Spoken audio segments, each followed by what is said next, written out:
Well, call the meeting to order, please. If we can stand and have a moment of silence and then the Pledge of Allegiance.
I pledge allegiance to the flag of the United States of America and to the republic for which it stands, one nation, under God, indivisible, with liberty and justice for all.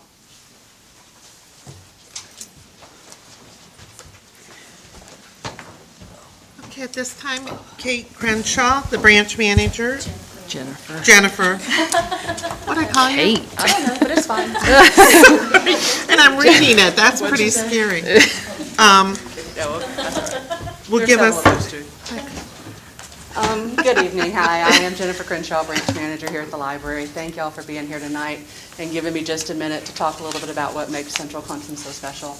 I have been here with the library system for more than 25 years, we will say. We won't go into exact numbers. And I have been in this building for about 13 of those years. And one of the most special things about our branch, and really every library branch will tell you this, but it's our community. That's probably the deepest asset we have. And we focus on our community and try to reflect that. One of the ways we see that is in how well our study rooms are used. One demographic that we have that the other branches do not are college students. And this year, this quarter over this time last year, our study room usage is up 20%. We had over 215 or so reservations just in our study rooms. One of the other things that we always do to focus on that population and try to help support that population is during exam week, we stay open until midnight. So we're looking forward to that in the next 2 or 3 weeks too. That's very close. It's really one of my favorite times of the year because I am a night owl. I could work those hours all the time and it wouldn't faze me a bit. I love it. But on those weeks, we usually have around 100 or so students throughout the week. Our friends of the library are generous enough to provide refreshments. So we'll have coffee and snacks and all that kind of thing for them as they prepare for exams. Okay. Also, one of the other things that we have done that has been, I've done it on and off through those long span of time I've been here, is our book club. Even when I was in Easley, I sort of headed up the Central Clemson Book Club. We sort of had to reboot it in about 2010, but since then we have really had the longest going book club of any of the ones. We've done over 200 books since 2010, and we've got a whole new slate coming up for 2026, so if anybody is interested, that is the first Wednesday night of each month. We welcome everybody, and we read anything. From children's literature to poetry. We've done plays, we do a lot of nonfiction. It varies. It's whatever the group wants to do, we do. But we have a really good, strong core group of about 25. We usually end up with about 15, depending on who's around that week and what's going on. But we're also going to expand that. Now that the Central Roller Mill has reopened and has all those great new businesses in there, we're going to try and stick a toe in over there at Jitters. They're going to partner with us to do an off-site book club on Friday evenings. And so that gives us an opportunity to be someplace, one, not where we are, where we get to see new people, maybe, and at a new time for people who can't get here midweek. I have 2 of my staff that are going to go do that. They're going to do, it's going to be more sci-fi, fantasy-based for that one. So we're really looking forward to seeing how that turns out. We'll be starting that in January. So if you're interested in that, please let me know. We'll be happy to see you and get you a book. They're going to do Dune first. They're going to just start with a classic and pick up that brick and get going. So there they are. So it'll be a lot of fun, and it'll be a great group, I'm sure. Other things going on with us, coming up in the next week, the Wednesday of Thanksgiving, we have also partnered with Foothills Dormitory, and they are bringing their ballerinas who have the day out of school because it's the Wednesday of Thanksgiving, and my children's people like to take a break that day anyway, so it just dovetails beautifully. So the ballerinas will be here next Wednesday at 10:30. So if you have littles and even not so littles, bring them. It is the best time because we push all the chairs back and they come and pirouette through the floor and jeté and do all those wonderful things. And they're going to preview their upcoming performance at the Brooks Center for the Nutcracker. They came in February and did another one for us on Sleeping Beauty. So sometimes we're lucky to get them twice in a year, but we really look forward to this one to kind of kick off our holiday season. Other things we have done this year that we have not done before include we did a martial arts class with the people over at Clemson Martial Arts. Used to be Cook Sewell, I think they've renamed. But they came and did one for free for everybody. We had about 20 people for that one. We've had author events. Ron Rash and his daughter have just done a new book, so she was here to promote that. We've partnered with the Humanities Council to do a speaker there. One of the other big things that is coming up for us, and it's kind of new for me, but we're going to get there. Fortunately, I have good staff. But we were able to get a grant to go along with our bees. I don't know if you have been in the library before, but all of the branches have observational beehives. And so this summer, I took a bee class. I knew more than I ever did before. And so we're going to put it all into good use this coming year. They gave us $1,000 to implement a new pollinator garden. So we'll be doing that. Now two of my staff people have also taken the class. And we also, I don't know if you know her or not, but Karen Kirby is also here. She brings us flowers every week anyway, and she is a whiz at all of this native plant thing. So she's going to be my backup support for that as well. And so we're looking forward to getting our hands in the dirt and actually working with those bees a little bit. I do have a new staff person who is also of that bent. And she is also writing a grant for worms. So apparently I'm going to have worms in the library too. So I was like, well, is this inside or outside? But you can't see them. They're just in a nice bin. So we will probably have some classes about worms. But I said, as long as the kids aren't taking them out and pulling them out and dropping them all over the library, we'll be okay. One of the other big projects coming up in the new year, and this is not a new one, but another ongoing partnership is with FIDA. So starting in January, they will be here 10 to 12 hours a week to do tax preparation for people for free. And I think this year they've raised the limit. I think if it's under $60,000 this year, you're able to come and get your taxes done for free. Another service that we've been working with that is new to us this year is Food Share. It is extremely rare for me to have one of these boxes on a Thursday, but since I did, I thought I would bring it out and sort of explode it and let you all have a chance to look at it. These boxes are provided by Food Share South Carolina. People can go online and pay for them up front and then pick them up here at the library. And we probably have about 20 every 2 weeks or so that come and pick them up. This week, they have been pushing with the SNAP benefits and everything going on crazy. And any other time too. This is not just something for SNAP participants. This is anyone who wants a box can pay $20 to get a box. The SNAP participants can pay $5 and get a box. But this time they were doing some promotions and free food and extra boxes. We had almost 40 boxes back here this week. And I have 2 or 3 that have not been picked up. And since they came on Tuesday, and now it is Thursday, if they don't get picked up by the end of the night, they'll go to Clemson Community Care. They are our partners in this, and so that's where anything that is left will go. But we've been doing this since probably, I don't think we started in January, we might have. But it has. It's been a really nice partnership, and it's very easy. And it gives people a place to come and get things that may not be quite as stigmatized, sort of, or looked at funny, oh, I went to the library. It's not, I went to the food bank, or that sort of thing. So we're able to do that. And then the other, of course, big event on the horizon is the Christmas parade. If you know us at Clemson, you will see us in that parade because we try to win something every single year. We're very intense about it. So I have April already in the back. They came through a while ago, and there's all of her foam and felt and hot guns and all this, hot glue guns and everything. So we are deep into the holiday prep right now for the parade. So that will be the next, after the ballerinas, our next big thing. And then exam week. So we are loaded up between now and New Year's. One other thing I wanted to mention, our friends of the library, next week our library quilt will be here at Central Clemson. So if you have not had a chance to see the quilt, it will actually be here. You can come by and look at it. The raffle tickets are $10 a piece. They have them at the desk. If you are so inclined or interested, the friends would love to have your support in that manner. If you have any questions, I am here till 9 o'clock, but I am the second person on the desk tonight, so I'm going to scoot on out of here. But if Shirley, just stop by if you have any questions at all. I'll be happy to talk to you about anything, anytime. Anything else? Good? All right, y'all have a good rest of the night. Thank you. Come on, girls.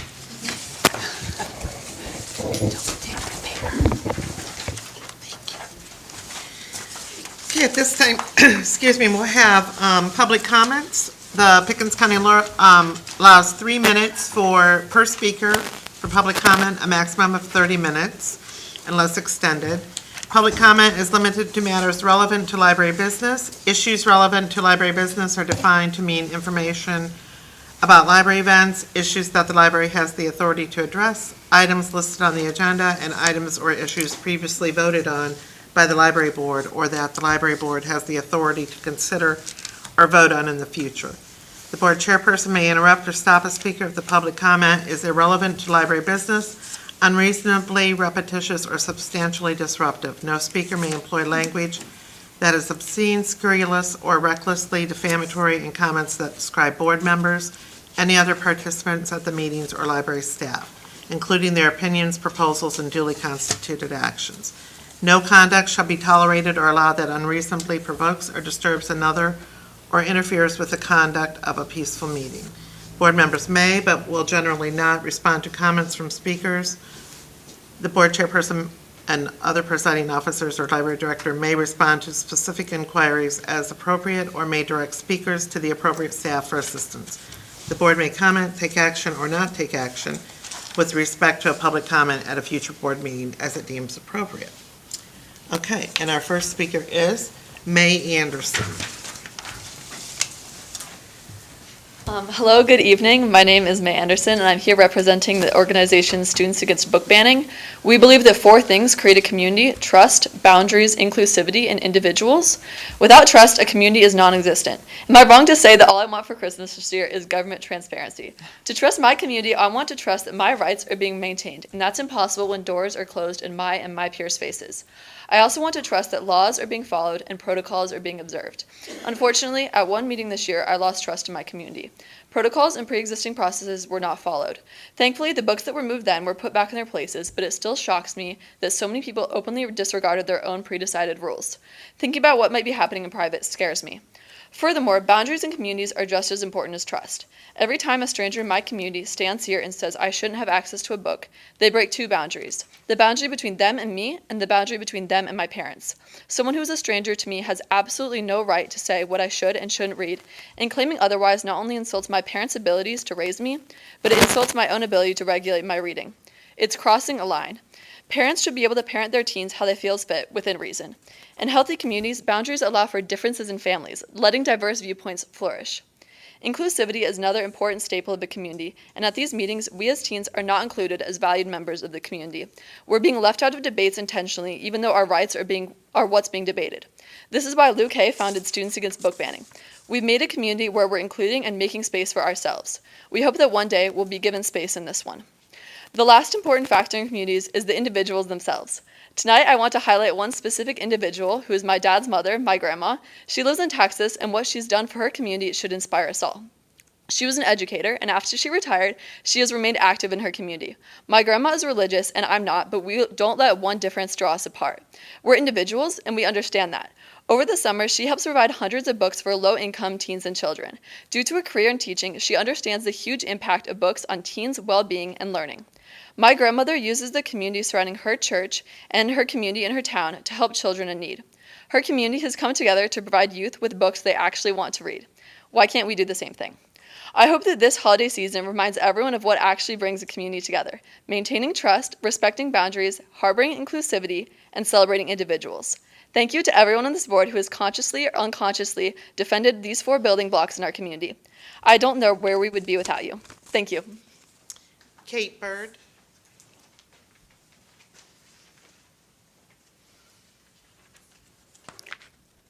Good evening. My name is Kate Bird, and I'm a longtime patron of this library. Thank you for letting me speak tonight. I want to start by congratulating our library director, Stephanie Howard, on receiving the PCLS Intellectual Freedom Award. It's a big accomplishment and truly well-deserved. It reflects the leadership and steadiness she has shown during a time that hasn't been easy for this library or its staff. Throughout history, librarians have been strong defenders of the freedom to read and to think for ourselves. They've stood up to pressures, sometimes subtle, sometimes not, to limit what people can access. And here in Pickens County, we've seen that commitment firsthand as the library has faced organized efforts to restrict access to certain books and to override the choices parents make for their own children. This is not a new struggle. And When Books Went to War, Molly Guptill Manning tells how librarians ensured soldiers had millions of books during World War II. They understood that access to ideas is essential to a free society. Librarians may not carry weapons, but they do fight for intellectual freedom, for curiosity, and for the right of every person to explore a wide range of ideas. That work remains just as important today. I would also like to thank outgoing board members Lori Osborne and Susan Childers. They faced a challenging time as a small but vocal group launched an intentional, targeted onslaught of challenges, creating a stressful and intimidating environment for both staff and the board. Lori and Susan, thank you for staying steady through all of that. Thank you for supporting the library's mission and upholding policy, even under pressure. Your work made a real difference. And I know I'm not alone in my hope that you will not step away. Your voices, your experience, and your advocacy are still very much needed. I'll close by saying this. Libraries are essential to democracy, and the people who run them are on the front lines of protecting the freedom to read. Stephanie, Lori, and Susan did exactly what was needed, exactly when it was needed, and this community is better for it. Thank you. Juliet Penna.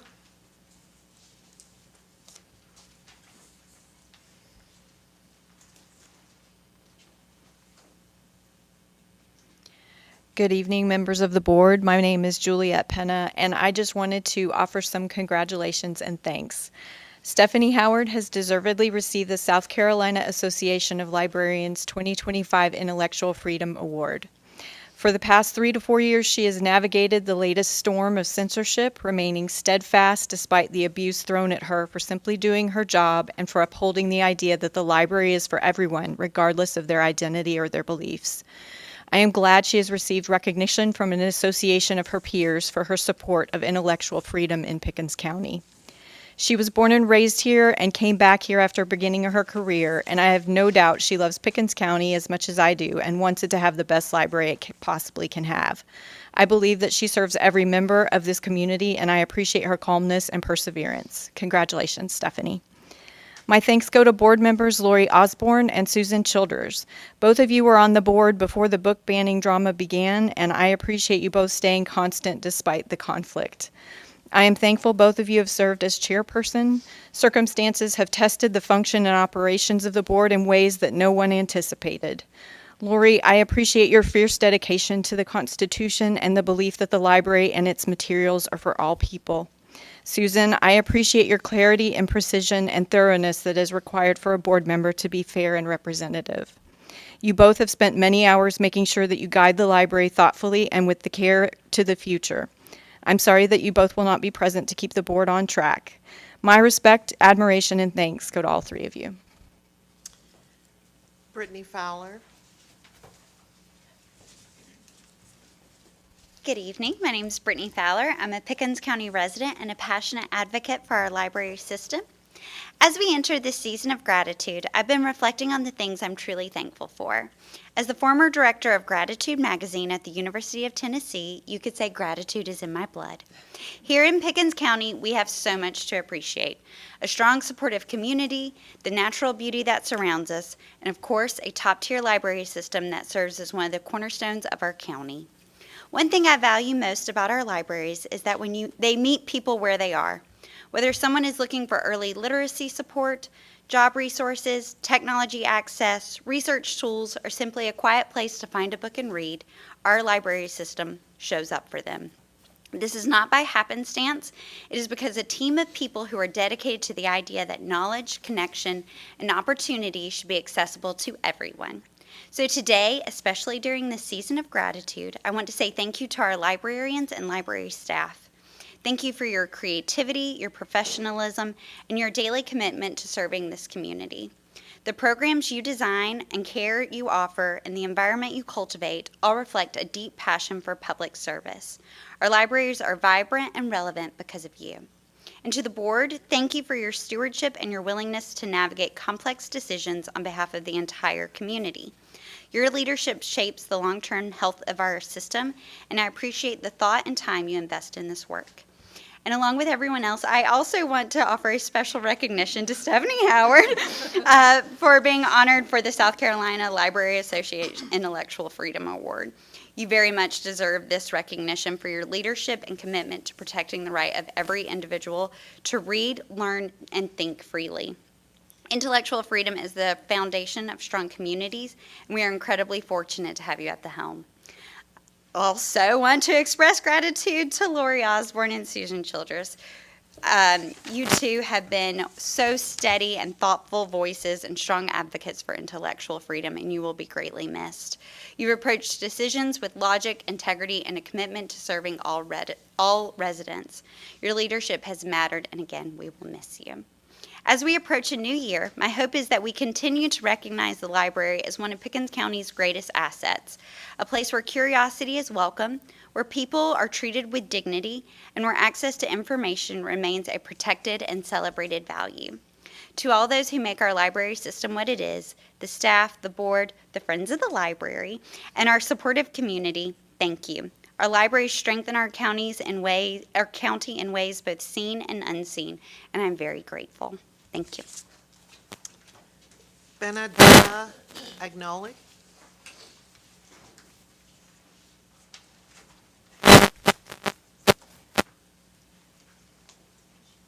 Hi, good evening. I'm Benedetta Agnoli. I became a resident of Pickens County in July of 2019, and I'm not ashamed to say the first thing I looked for was the library, not the supermarket, because it's perfectly fine to have food to eat, but if my brain isn't stimulated, I'm just simply not happy. At the time, my boys were just about to start 5th grade at Clemson Elementary. They are now varsity football players for Daniel High School. So luckily, I had dragged them to bookstores and reading groups their whole childhood, so their first instinct is still, Mom, what do I have to read today? So yeah, you can do great on the touchdowns, honey, but if you can't read and write, I'm not interested.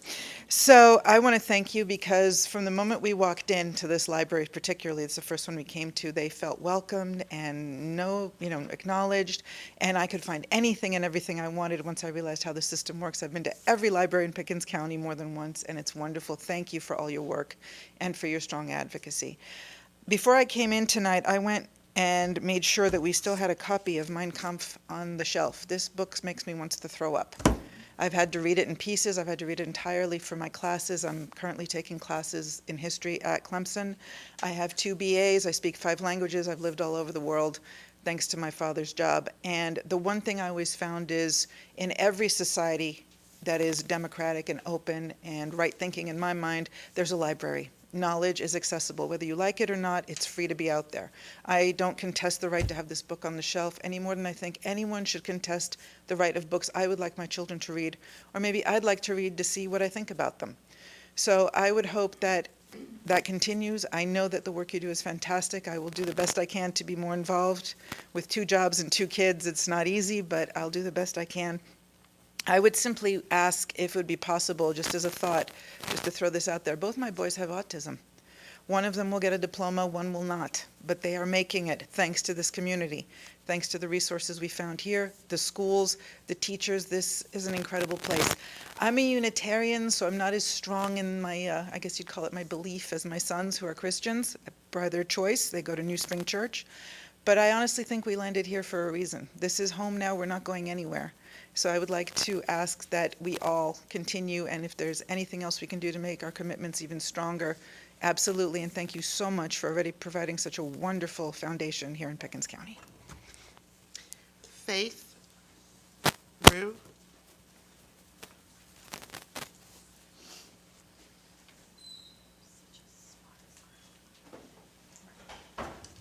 Ladies and gentlemen of the Library Council, I want to say that you and I both have an enemy who is out to destroy us. His job is to steal from us and kill and destroy us.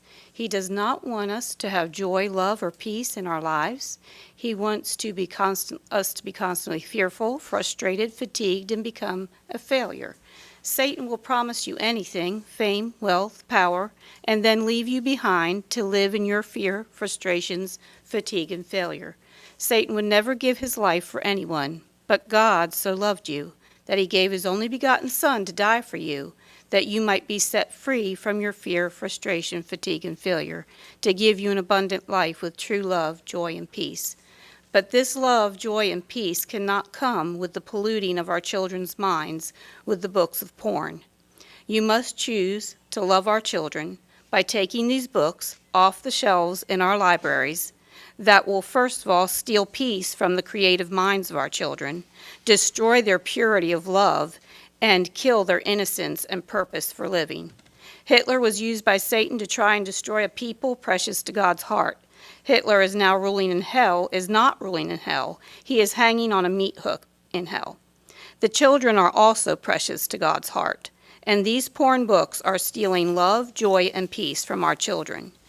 You are also precious to God's heart. He has a destiny for your life, so full of joy, so full of peace, love, and abundant living. So choose life, not death. Choose life with the one who died for you to set you free, to live freely in his righteousness, or choose death with Satan, the one who seeks to destroy your soul and make you miserable with Hitler, on a meat hook in hell. Choose life for our children, not death. Choose life for yourselves, not death. And get these pornography books off the shelves of our library.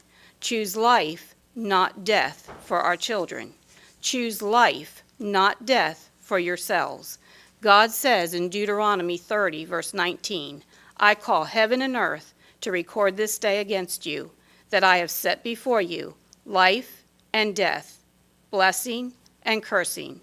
Therefore, choose life, that both you and your seed may live.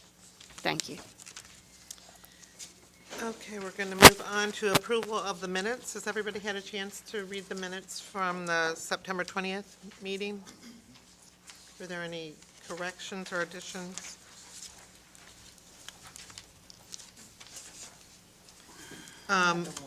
Yeah, there's just one, Lena, you'll need to do a search and replace it for rescind instead of resend. Where's that? Yeah, it's just a type. I think it's mentioned several times. Yeah, so just do a search and replace and you'll find it instead of, and I can send it to you tomorrow, what pages I highlighted it on mine. Okay. Do I have a motion to approve the minutes of the September 20th meeting? I'll make a motion. Do you have a second? Second. Any other discussion? All those in favor? Okay. The minutes for the special called meeting on September 25th. Do we have any additions or corrections? Do you have a motion to approve? I'll make a motion. Do you have a second? Second. Any more discussion? All those in favor? I wasn't there, so I can't really Okay. vote, can I? So you're abstaining. Yeah. But it was unanimous, out of what they? 3 to, I'm not voting either, I wasn't there. We weren't there, Two so abstain. abstaining. Oh, okay. okay, and the Budget Committee meeting, November 6th.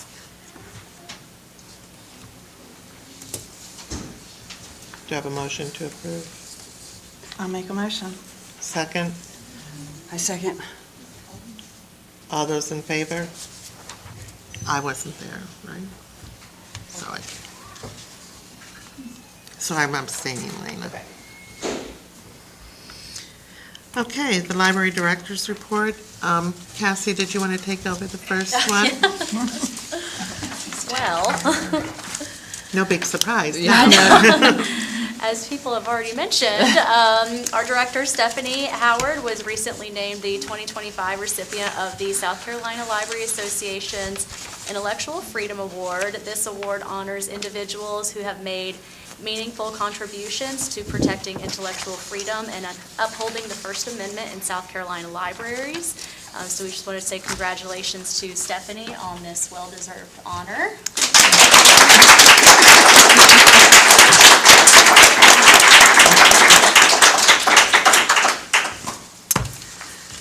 All right. All right, Now we'll get Stephanie. to business. As far as library information, we did a system-wide book weed. The system-wide weeding project is now complete. Libraries used a framework targeting items not circulated in 3 years or fewer than 10 times, with librarians making final decisions based on collection needs and book condition. This coordinated project occurs every 5 to 10 years, and it is separate from our ongoing regular weeding. And we did recently have a book sale called Into the Weeds, where people could come in and purchase those books. Staff Day was in last month. October. Staff Day was a great success, and again, we thank Table Rock State Park for hosting us and providing a wonderful space for team building and professional development and relaxation. It is so nice up there. The SCLA conference, we were able to send several staff to attend this year. That's the South Carolina Library Association Conference, which is for all librarians in South Carolina, school librarians, academic librarians, public librarians. They provided a wonderful space for team building and professional development, and we got some great ideas and are still thinking about a lot of things that we can do.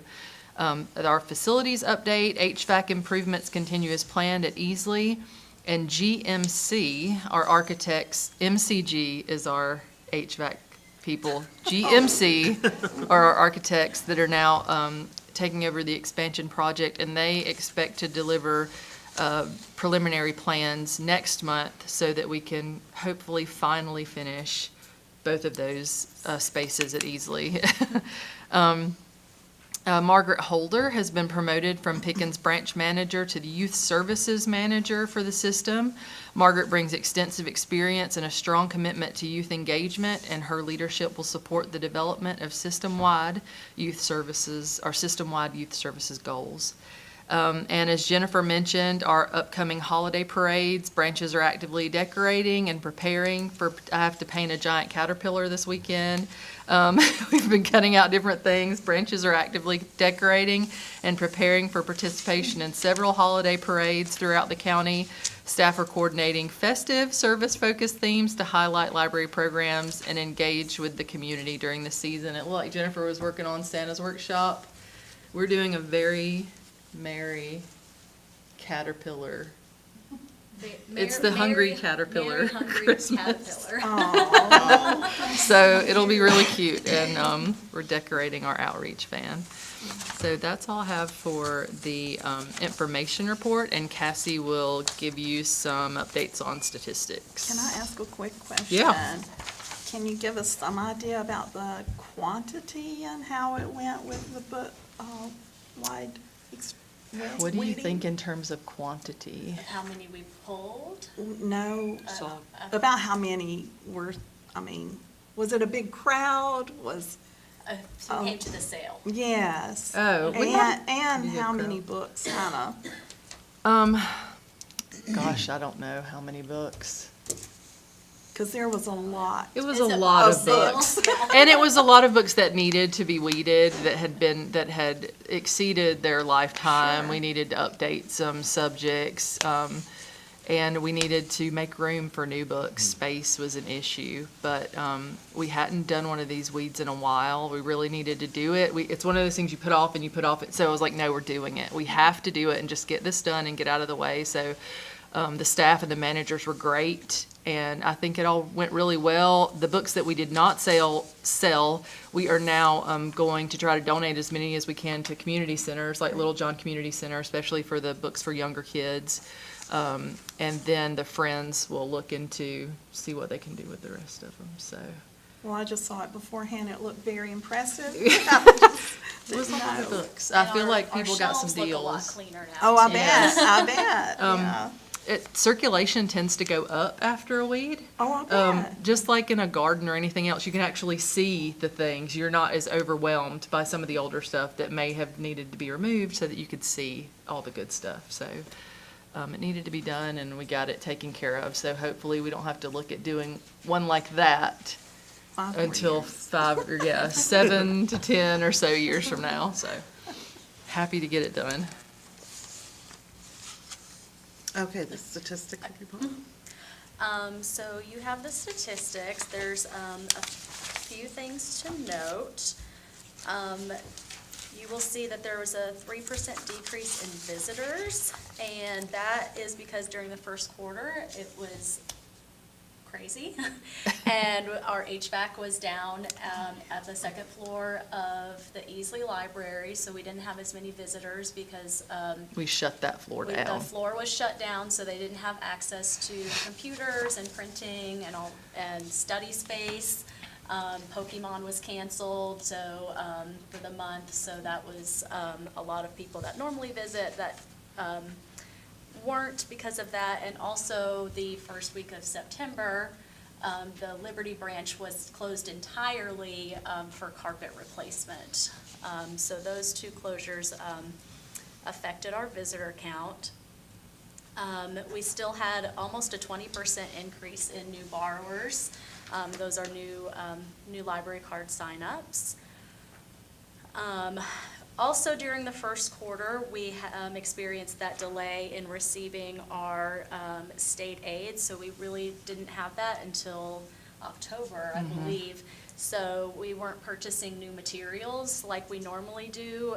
We were trying to keep up with some of the bestsellers by buying one copy, but so that's, we didn't buy any ebooks or e-audio. Or physical books.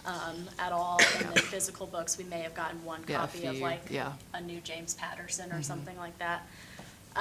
So material circulation because of that was way down, and ebooks were way down as well because people do look for those new items. We had a lot of people asking, where are the books? So even people who use our Libby app were calling and saying, you guys usually have everything, where is it? So it's definitely noticed. Everything else was up. E-magazines almost doubled. Canopy, I believe we started. Promoting that again. Yeah, I we can't remember started- exactly when, but we made a Yeah. push to promote Yeah. that, and it worked. Yeah. Computer users is always down. I think it's down a little more because of the closure of the second floor of Easley during July. We did try to set up a little makeshift computer lab, but people were still calling and saying, is it back open yet? Because they did not want to use our little makeshift laptop lab. They prefer how our normal setup is.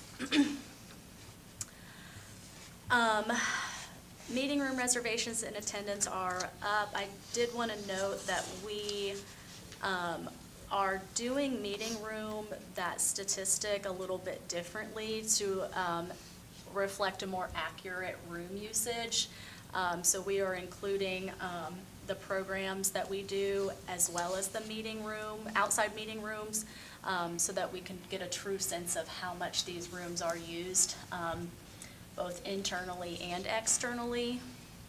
A comparative number, just so you know, that the outside meeting room attendance was 9,484. So that's still way up from the first quarter of last fiscal year. All right. Programs and outreach continues to climb. We did, for children's events, we did exactly the same number of events, but attendance was up almost 20%. Our teen programming and attendance has gone way up. Say the percentage, because it's Oh, crazy.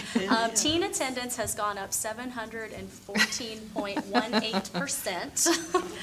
That matters because we're going to be asking later for more children's help in the budget. So I want people to know that number. Our teen programmer does a wonderful job, and she is really in tune with the teens that come and what they are into and what they want to see, and they've all been bringing their friends. So she's kind of at the point where we're going to need a second person to help her wrangle a large group of teenagers. Let me see. And then outreach is up in every age group as well. We started daycares back up. We started daycares back up, so that's the children's events that you see. One of our children's staff goes to, on average, one daycare a week, and then some of our branches go to daycares as well and do story times for them. Then we've done some high school football outreach, and then adult events just continue to try to hit different areas of the community. We went to the Clemson Welcome Back Festival this year. We were in the Daniel Homecoming Parade. The stargazing events continue to do well. Any festival, we've gone to the 6 Mile Haygood Mill Farmers several Market, times. Haygood Mill, any event that they've got, we try to go to. It's not included in these statistics, but we do go to all of the municipality trick-or-treats or trunk-or-treats or whatever they're having. We go to those as well. So those will be included on next quarter's statistics, but that's one of the big things that we just did. So overall, we're way up on everything, unless it was affected by some of those things that I mentioned at the beginning with the closures and with the delay in funding. Any questions about statistics? That was a lot. That was a lot. Okay, Stephanie, All right. financial report. For the financial report, everything looks good so far. If you'll turn to the pages that are sort of our breakdown, not the report that's printed from the system. One thing that I did want to point out is there is a line item that was not proposed in our budget, and that is the data line. That data line item is for our Wi-Fi hotspots. And because we didn't know what was happening with state aid, I think the county put that as on line item. And for months now, we have known that we're okay with state aid, so we need to take that out of there. The county did ask for a letter from the state library saying that we did not have to return the state aid that we have gotten, and they provided that. So now my hope is that the negative number you see in data line where it's highlighted, that number, that will disappear and that number will come out of state aid. So if you see that negative number there, it has always been coming out of state aid, and we're going to fix it as soon as he gets that done. I did also want to point out that he has not yet changed our state aid. It still says $329,445, but it is actually a little bit over $362,000. And I'm going to ask him to change that too, so that it is a more accurate number.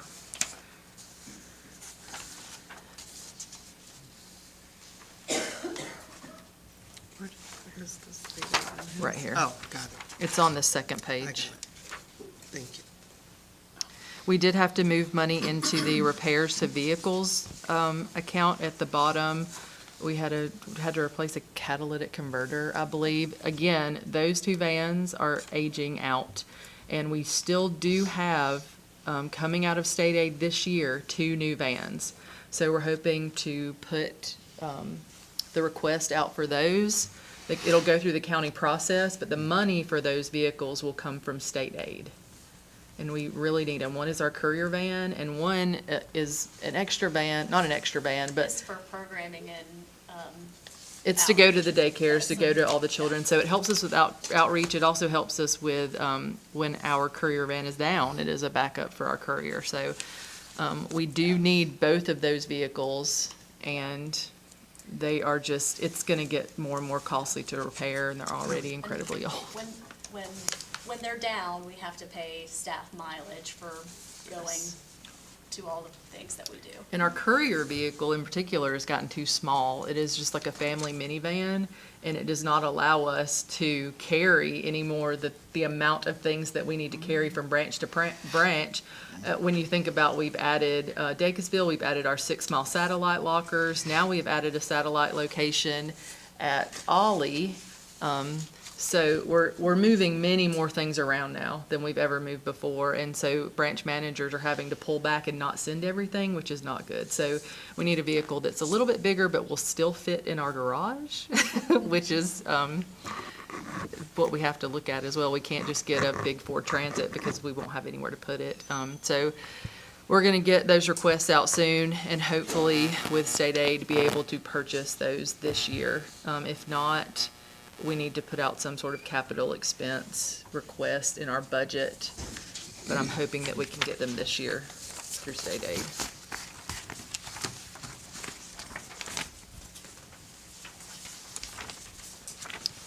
Are there any other questions? Any questions for Yeah, Steve? you may have mentioned it, but I didn't catch it.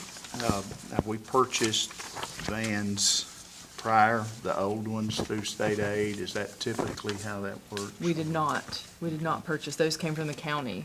Okay. So we were just reading up on it and checking what, last year, where we had money to try to get at least one. And we read that you could purchase vehicles with state aid.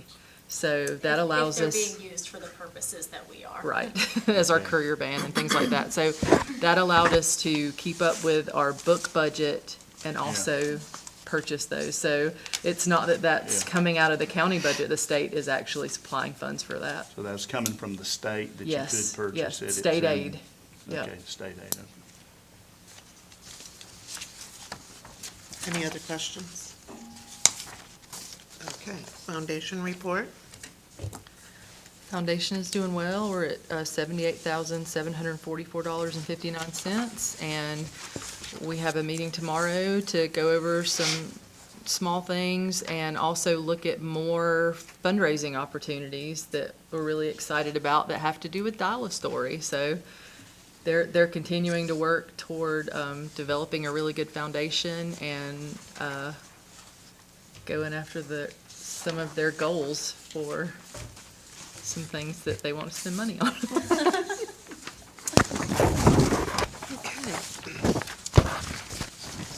I'm trying not to get Okay, under new business, we have the library holiday schedule. We'll have to look at this and we have to approve. Yes, I wanted to point out a couple of things. July 4th, Independence Day this year or in 2026, is on a Saturday. So we do have the Sunday after that closed as well. And Christmas in 2026 is on a Friday. So we have proposed closing Saturday and Sunday, that weekend after Christmas. Other than that, it's just the same as last year. It's the same. Do you have a motion to approve the holiday schedule? I make put a motion for Go ahead. to Second? approve this. Can I finish the motion first? Oh, yeah, you just had to, I'm sorry, yeah. I put a motion forward to accept the holiday schedule as is. Second. All those in favor? Along with that, we have our December holiday hours. We've been doing this for a couple of years now. It works really well. It helps us to place staffing resources where they're most needed during this time. So we'd like to continue doing that, and that's just a printout of where that holiday schedule would fall. We start soon. Yeah, the one December for this year will start 14th? December 15th. December It usually 15th. starts the week before Christmas, and then we resume regular hours after the new year.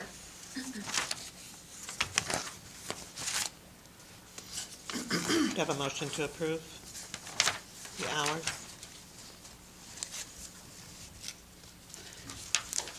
So the only thing, oh, sorry, Go ahead. are we having Are a you going to have discussion? Go ahead. No, first we have to have a motion, then a second, then discussion. So do I have a motion?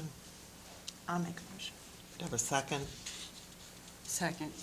Discussion? The only thing is 6 o'clock, right? Is that what this line is? Just that the library's closing Yeah. at 6 o'clock? That's the difference? Um, And it's 9 o'clock now, and then during those times it'll be 6? At two of our branches, it's 9 during the week.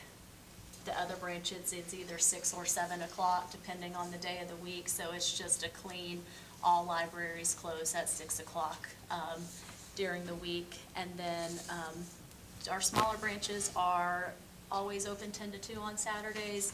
And So it'll be 6, 2 to 6 instead. on Saturdays, it's 10 to 2. And then the Sunday hours here and 2 to at 6. Easley, You're looking at Sunday. it's 2 to 6. Yeah. Okay. And this is the same as we've done the past few years. We've never gotten a complaint about it. Will this be posted on the website?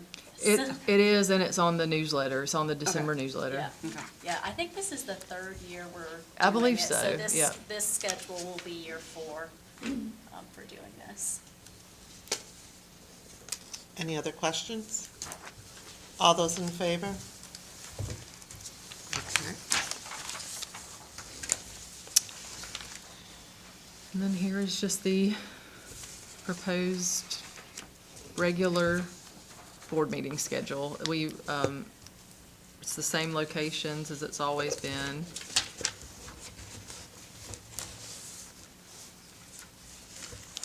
Do I have a motion to approve the locations And the whole calendar. and the whole calendar? Sorry, the calendar and the location. I have a motion to accept the calendar and the locations as written. Do you have a second? I'll second. Discussion?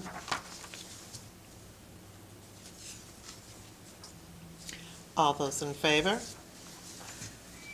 Okay.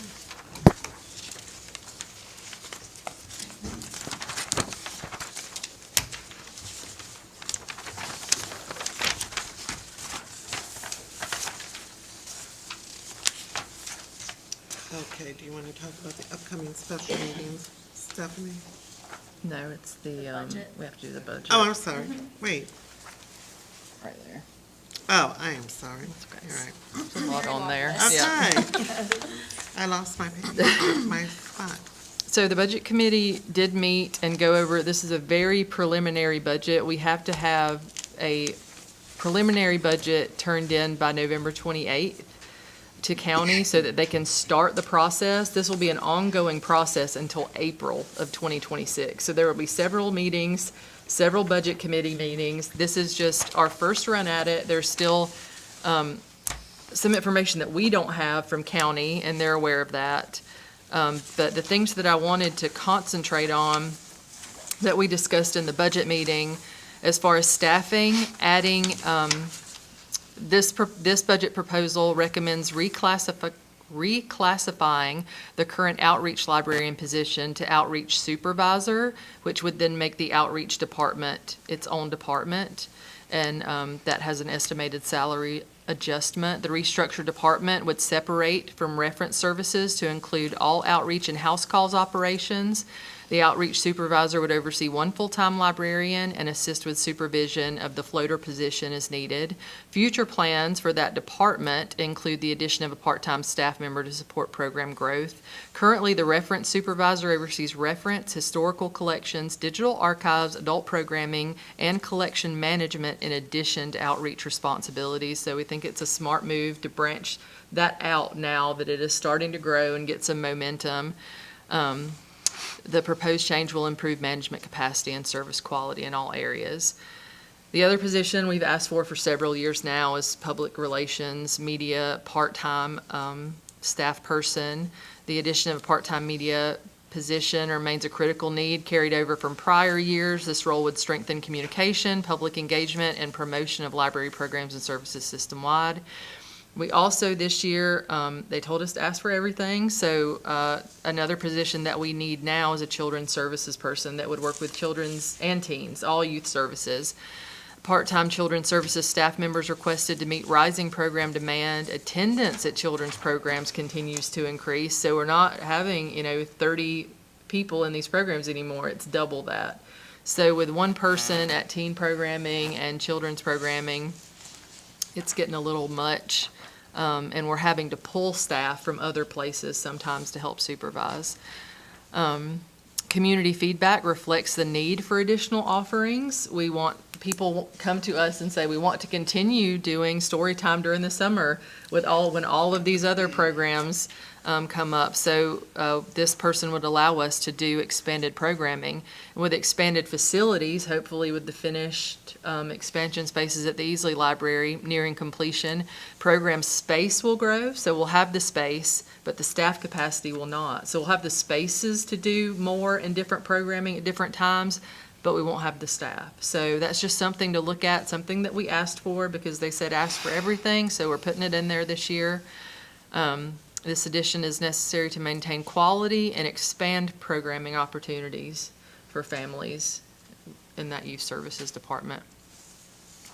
Something that I did not discuss with the budget committee, but we had previously discussed as a board, I added $5,000 to the consulting and contractual budget to retain a lawyer for the board. The county attorney said that she doesn't know if she will be able to be as active in whatever comes up, but it'll also be great for a lawyer, I think, another set of eyes on policies, just to make sure that they're legal, that just to have some advisement on many, many things that have come up over the years and recently. So I did add that in there because we had talked about it. As far as facilities and utilities, utility costs are expected to increase upon completion of those expansion spaces. The adjustment will be reflected in future operating budgets to account for the larger footprint. I think we will start to know more of a timeline starting this December. We'll get to look at plans and see when those spaces are going to come online. What does that look like? Are we going to have one operable, or are they going to do both at the same time? So we'll know more about that for including it in the FY26 budget, or if we need to really look at it for FY27 budget, or if we really need to look at it for the FY28 budget. I mean, you're behind. It's confusing. But so we'll just have to keep that in mind when those spaces are operational. As far as vehicles, like I've already said, if we can't get them this year, which I'm very hopeful that we'll be able to do that and make that work, we'll need to propose that as a capital expense. And as far as operations and software, the annual software costs have increased, continued across our essential systems, and we're proposing new services for implementation. Communico, which we now do in terms of project management for all of our programming across the entire system. We use Communico. When we first purchased Communico, I asked them to split it because usually that software service has a programming module and a room reservation module that is very nice. And when we get those other spaces online, that gives us the ability to better keep up with all of that. So we've put that in there in anticipation of those new spaces. And then my turn, we have looked at for better management and circulation of our Library of Things collection. That will allow people to reserve our library of things for dates in the future. So if you know that you have a birthday party coming up in a month, you can put in a reservation for the bubble machines and the outdoor games and anything like that for future. So as we expand that library of things, I think that will be really helpful. At SCLA, they have a pressure washer, and they say it's used all the time, but people can, with something like that, it's really nice to say, okay, in 2 weekends, I'm gonna need this, which right now we can't do. You can get it when it's there, but if it's not there, we can't hold it, we can't, so that's what that software does. Those tools will improve operational efficiency, enhance patron access, and support expanded community engagement initiatives. We've also added a small increase in office supplies due to 2% inflation this year that we had not in previous years. In previous years, we had added that cost into our cleaning supplies, but we had not for office supplies. So we're adding a little bit to that this year. But please take your time, look everything over. Like I said, this is a very preliminary budget. Some of the things as far as information and insurance increases and all of that, we do not know yet. The county did say to suggested 5% increases to things like property insurance and tort insurance, but there's still not a lot of information. But I understand that they just want a very preliminary look at everything, and then we'll start going, all the departments will start going through the process of whittling it down toward that April and June date. Do you have questions? I do. I know that shocks because my face is saying it. Did you, in the budget committee, we were talking about maybe sled backgrounds for some volunteers, maybe? Did you find out how much that would be or whatever to maybe add that to the budget a little bit or no? We know how much it is. We can look at doing that if you want to do that, yeah. I will say one thing, we have SLED, and SLED is good for like the crimes, if they have a criminal background, but it does not do any sexual offenders. You can go on to Isn't that a crime? It is a crime, but the SLED background check does not cover that. It's open to the public and it notifies everybody, like you can just go on and check if that person is a sexual offender. What? SLED I thought does not. SLED did that. SLED, I do SLED for our volunteers, and I just read that today on the SLED site, that they do not do sexual offenders. Am I correct? That Gonna just changed? put our guy on the spot. Okay, You totally put it. sorry. But I'll tell you, what we can do is look at what the school does and see what we do Yeah. and see if there's extra Yeah. costs for an extensive background The check. school does a more extensive than, because there's a nonprofit SLED check that only costs nonprofits $8 to check. But the school The is more school is expensive. 'cause $25, but the I think, volunteers have to pay for it themselves. right. And you get the results back right then. But yeah, I think that they did just change that, Okay. because I don't remember reading that on their site before. Yeah, I didn't either. Yeah, which kind of took me by surprise.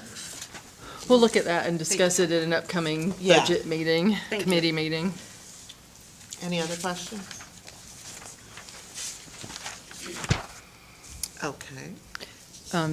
Do you want to vote on sending this to Oh, county? okay.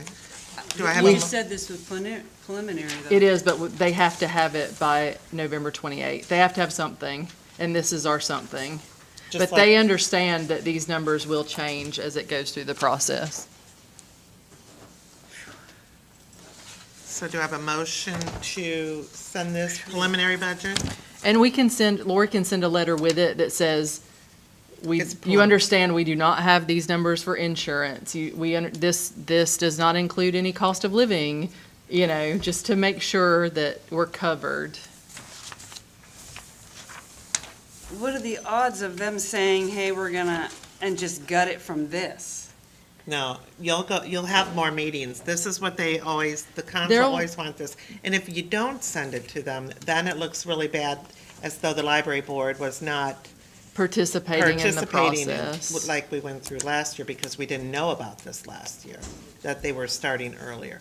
A budget is just a proposal. Okay, because there's some stuff on here I want to have more conversations about. I don't want And just we to be will, accepted as is. in budget committee meetings, we have to send them a preliminary budget Yes. by November 28th. That is their new deadline this year, so we have to send them something.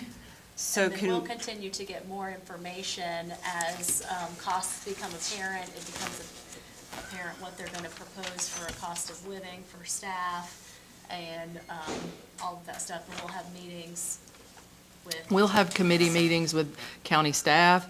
We're going to have meetings with council. Y'all are going to have more budget meetings. are we going to be allowed to have the full budget committee with them? Are they going to pull As what long they as did it's not a before? quorum.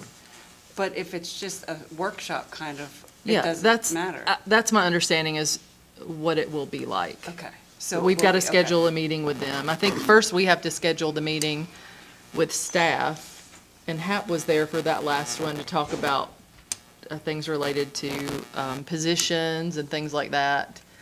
You were in that meeting last year, weren't you? Or were you not? With county? Yes. Yes. Yeah. Yes. So we have to have those, we have a lot of meetings coming up. This goes on till April, so they just need Something. everything we want right now, all the information that we can provide. But And you know that from November. going to the meetings where they say, we're asking all the departments for everything they want, their wish list and everything, and Yeah, okay.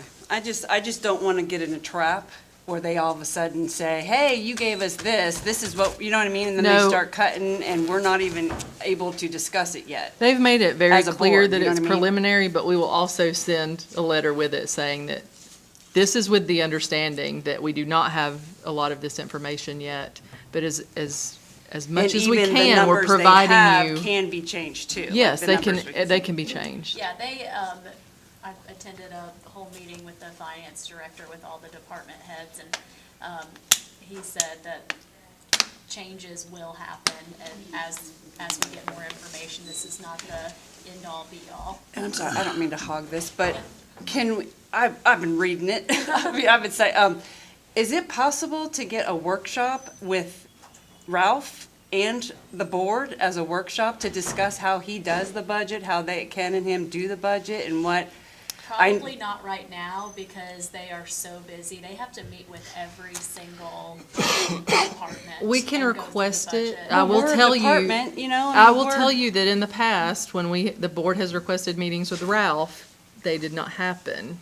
They were told no, but we can request it. I'm happy to do Well, now that that. it's in the general fund though, we have a right to ask, right? well, we always had a right to Yeah, ask. we've always Well, had that right, so but it it's- wasn't always granted.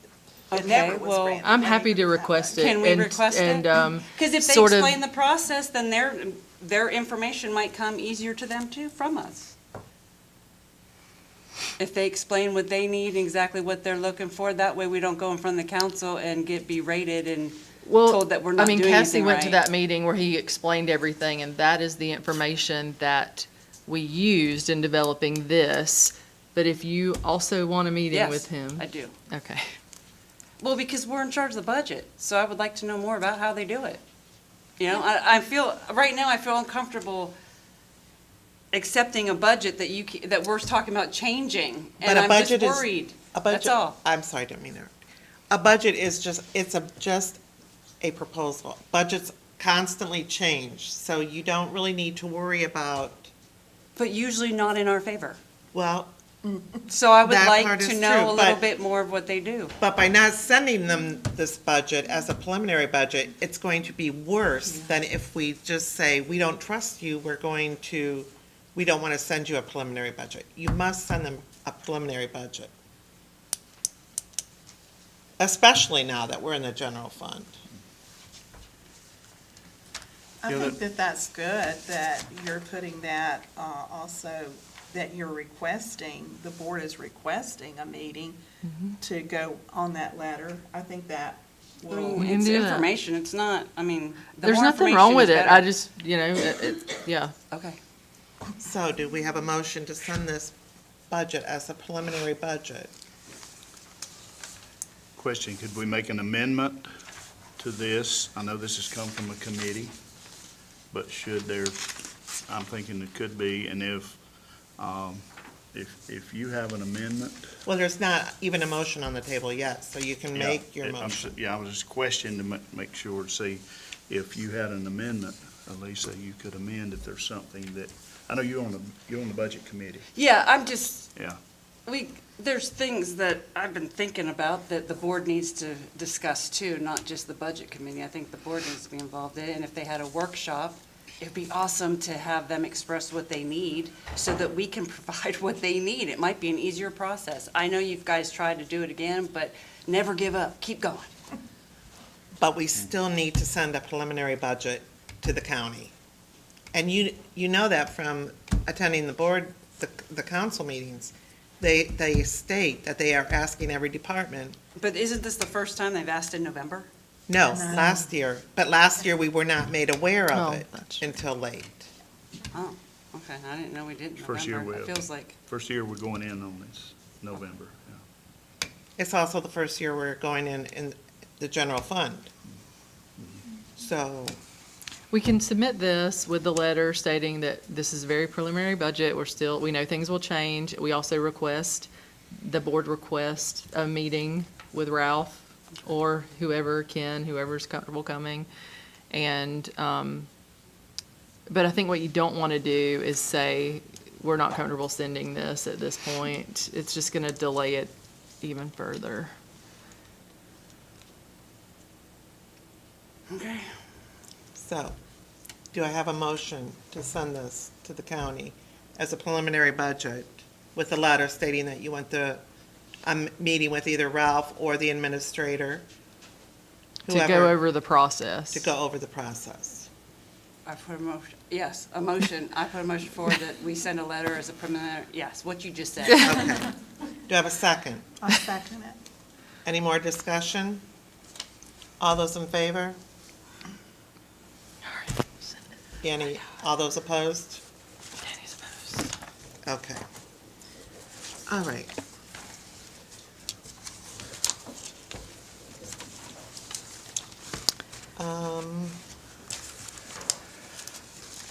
Upcoming meetings. Okay, the upcoming meeting. We just needed to make corrections on this. Those upcoming meetings, we were trying to schedule them at Easley, but we're going to have to reschedule them for here at Central Clemson. I thought that we could move things around at Easley, but there's something happening in every space that we have. So we can't move them anywhere. So the next biggest room we have is here. So we have reserved space here, if that's okay with everybody, those Are you meetings. talking about for the special call meetings? For December 11th and January 8th, yes. Okay, they'll both be at Clemson. Yes. Okay.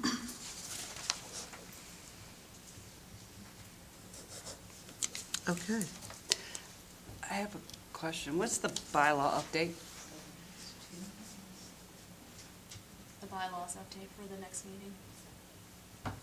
It is we needed to put in there sort of what Danny was saying about at the January 8th meeting, that we would nominate and vote for officers at that meeting. There was a correction needed in the bylaws Just the so that we wordage, you could mean? do that. The words, you mean? Because we already voted to do that. Yes, Okay, okay. It needed to, the So do wording we needed to need be to vote changed so that again? we could do that. Yeah, For the words? yes. And we'll send that out 2 weeks in advance. So, We could probably send it out, yeah. So you'll see the actual, what is being proposed. because you have to have the wording sent out 2 weeks prior to the meeting. Yep, she knows that, but we need to do that in order to have what Danny proposed doing at that January 8th meeting. We need to change the bylaws in order to do that. So we're nominating and electing officers at that meeting, where we bring in the new board members, and you do all that before the first regular scheduled meeting of the library board.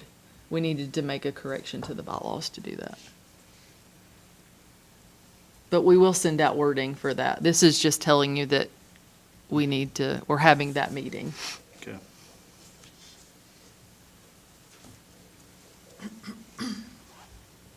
We don't. All right. All right. Old business, Teen survey. teen survey. Do we not need to vote for these special meetings to be?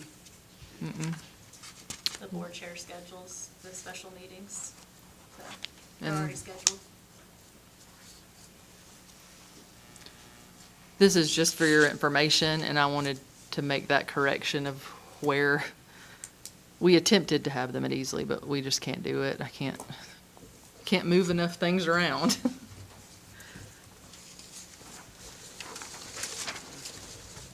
Okay.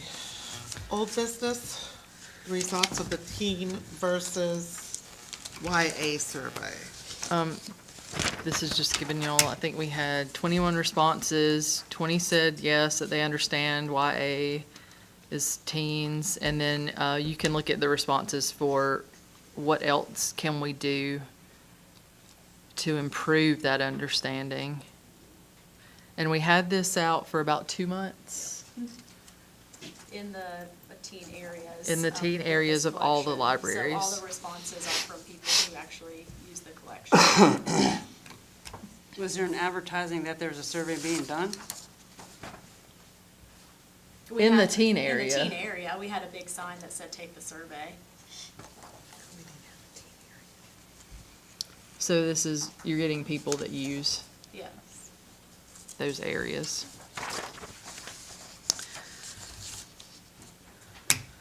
So we have a little bit more information on that subject. We got some good recommendations for things that we can do.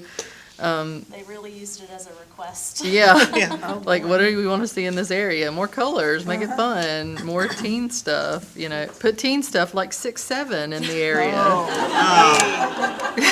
So, there's that.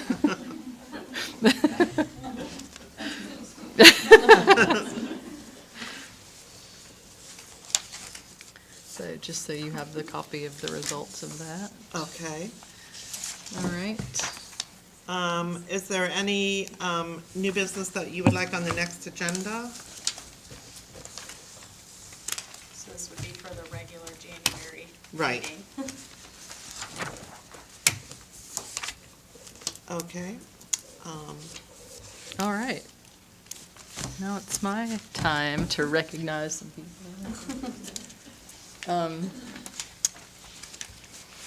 So first, Let me ask a question go on ahead. this quickly. When we elect officers January the 8th, for you needed a 2-week out period, right, for the agenda to go out? you need a 2-week period for a bylaws change, Okay, it's a 2-week for the bylaws Yes. change, okay. and that is in the bylaws, so it's Yeah, required. Okay. And a week for just your agenda? Yep. Without bylaw, okay.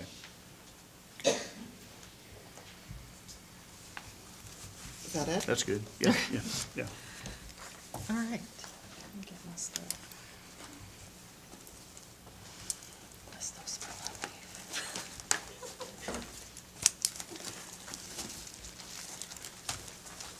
So first, tonight, we want to recognize and thank Susan Childers for her dedicated service to the Pickens County Library Board. After completing 3 terms, she is stepping off the board.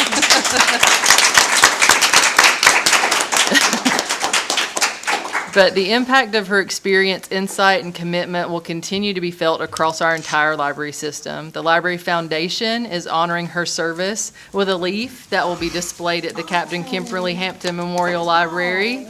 I am also grateful to present her with a card that includes a real leaf and a photo of the scarlet oak that we planted in honor on the Hampton Memorial grounds right outside the Children's Library area.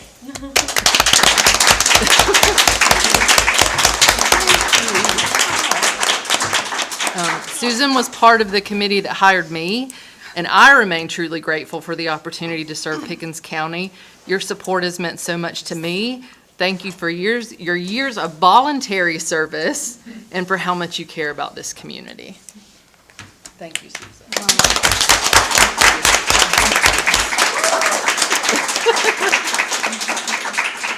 bad at this. Okay. Lori, tonight we also want to recognize and express our deep gratitude to Lori Osborne. Lori's been an extraordinary board chair, one of the most committed and dedicated board members I have had the privilege to work with in my more than 20-year library career, including 14 as a library director. Her leadership has been steady, thoughtful, and courageous, especially in moments when the library needed strong advocates. Lori has shown unwavering support for intellectual freedom for our staff and for the mission of public libraries. She is genuinely beloved by staff, and her presence, kindness, and integrity have made a lasting impact on this system. This evening, we're honored to present her with a copy of a frequently challenged book that she defended during library board meetings, Brave Face by Sean David Hutchinson, a symbol of her unwavering dedication to the freedom to read. The book is signed and personally inscribed to her by the author and also signed by our staff. And I want to show all of our staff signatures, and it's also signed by him, who's very supportive and thankful of you. This is a small expression of our deep appreciation. Thank you for your service, your advocacy, your leadership, and the many ways you've lifted and strengthened this library system. We'll miss you more than we can say.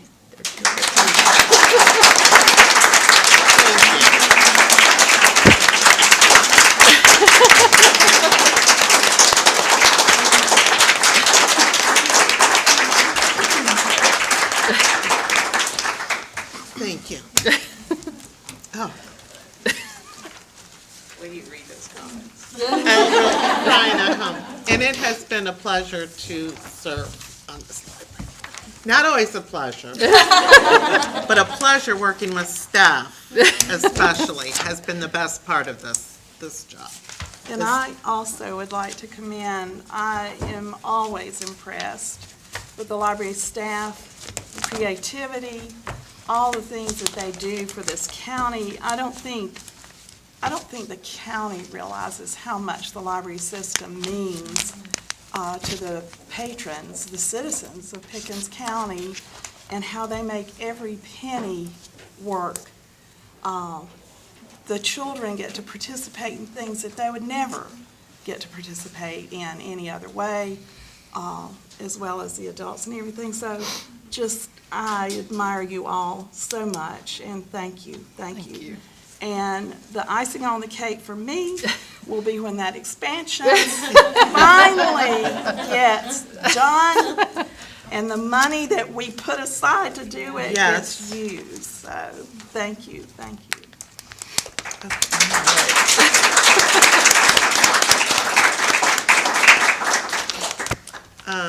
Do I have a motion to adjourn?